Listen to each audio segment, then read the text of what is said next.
Olá! Hoje a gente vai fazer uma análise um pouco mais a fundo dos comecinhos da história do Brasil, sabe? E para guiar a nossa conversa, a gente tem umas fontes visuais bem legais. Mapas, imagens, tudo tirado daquela obra clássica, né? História do Brasil, do Boris Fausto. Exato. A ideia é investigar mesmo esses momentos iniciais, a chegada dos portugueses, como é que estava o cenário geopolítico da época. Isso. E os primeiros contatos, os interesses econômicos, que já começaram ali a desenhar o que viria a ser o Brasil. Ok, então vamos lá. Para começar, que tal aquela imagem bem conhecida, a pintura da chegada dos portugueses? Ah, sim, aquela cena clássica. É. Você vê as naus lá no fundo, os europeus chegando na praia, né, todos arrumados, e os indígenas ali observando. Tem uma coisa no ar, né? Tem uma tensão visual ali. Um encontro de mundos totalmente diferentes. Dá para imaginar, tipo, curiosidade, talvez um pouco de receio de ambos os lados, né? Pois é. E o que eu acho fascinante, assim, é quando a gente pega essa cena e coloca do lado do mapa do Tratado de Tordesilhas. Uhum. Porque pensa bem, antes mesmo do Cabral pisar aqui, Portugal e Espanha já tinham tipo dividido o mundo entre eles, no papel, né? Com uma linha imaginária no meio do Atlântico. É uma loucura pensar nisso hoje, né? Total. É uma audácia, uma abstração, dividir terras, povos que eles nem conheciam direito. Isso diz muito sobre como a Europa pensada naquele momento. Essa coisa da expansão, de correr para fincar a bandeira, sabe? Mesmo no desconhecido. Essa é a ideia de um mundo a ser descoberto, dividido, aí bate de frente com o que eles encontraram de fato, né? Exatamente. Aqui a coisa fica interessante mesmo, porque tem outro mapa, o das populações indígenas por volta de 1500.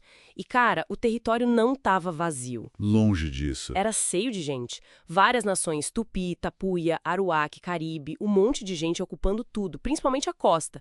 Cada um com sua língua, sua cultura. Culturas complexas, organização social própria. Então, como é que essa realidade tão rica aqui, né, se chocou com aqueles planos feitos lá na Europa? Pois é. E aí é quase um paradoxo, né? Porque essa presença indígena toda foi fundamental para os primeiros passos da exploração portuguesa. Como assim? Se a gente conectar isso com outro mapa, o que mostra onde exploravam o pau-brasil, a gente vê na hora a dependência. O pau-brasil valia ouro na Europa por causa da tinta vermelha. Ah, sim, a tinta para atingir tecidos, né? Isso. E virou o primeiro grande produto econômico daqui.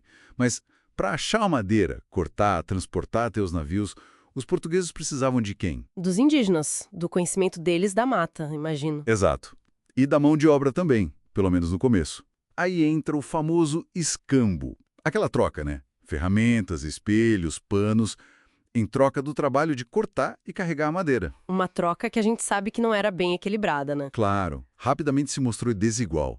E já lançou as bases para relações bem complicadas, muitas vezes de conflito mesmo, que vieram depois. Então, essa primeira fase, focada no pau-brasil, dependendo do escambo, acabou definindo onde os portugueses começaram a se fixar, mais na costa mesmo. Precisamente. Um interesse econômico bem específico acabou moldando essa ocupação inicial. Faz sentido, a lógica era essa, tirar o recurso valioso, que estava ali na faixa litorânea, com um mínimo de investimento em, digamos, colonizar de verdade naquele primeiro momento. O foco da coroa era o lucro rápido. Uhum. Isso fez com que o olhar português ficasse quase que só na costa, né? E nos recursos que podiam mandar logo para a Europa.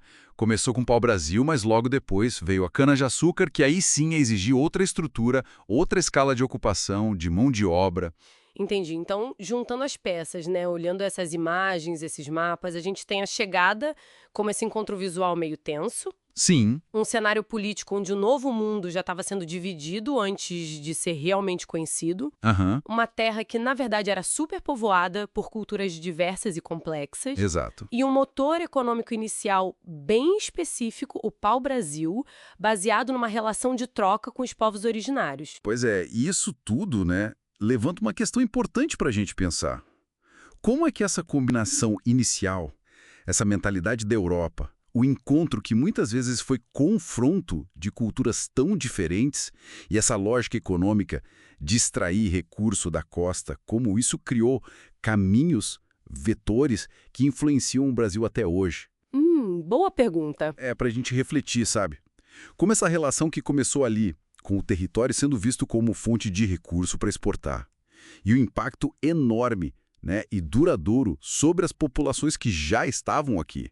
Como isso criou padrões sociais, econômicos, até ambientais, que a gente ainda vê, ainda sente os ecos hoje em dia de várias formas. Uma perspectiva fundamental mesmo para a gente entender a raiz de muitos debates, muitos desafios que o Brasil enfrenta hoje.